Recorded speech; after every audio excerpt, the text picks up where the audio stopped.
don't know if I've covered split stitch before, so I'm going to cover that for you today, and there are two methods that you can use for this stitch.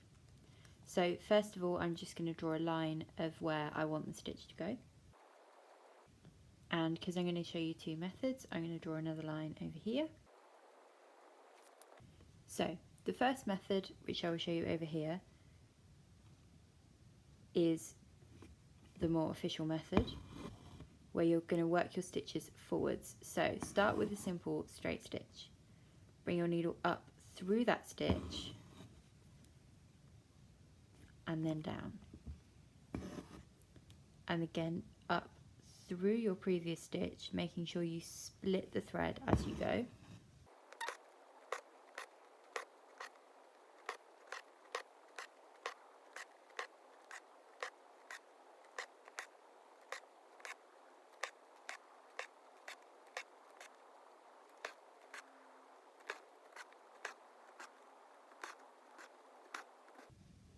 So the second method I'm going to show you is working backwards. This is the one I prefer because personally I feel it gives me more control over where to place the thread.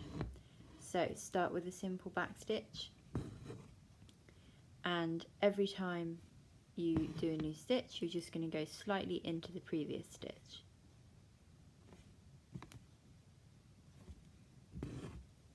Now when going around a corner I feel it gives me more control because I can actually push the thread where I want it and then tack it down.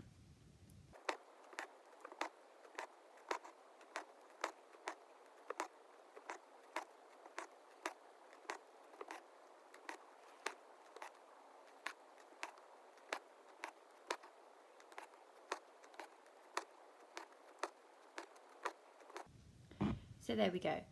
Now I feel that this curve personally is smoother, and that's not to do with the way I've drawn them. Can you see here that the thread is actually being pulled in one direction, and that's to do with the way that the needle came up to catch the thread, which is why I prefer to bring the needle down into the thread, because it gives a much more accurate placement of the thread, and you can split the thread much more evenly on each side of the needle. So there you go, that was working forwards and working backwards for split stitch.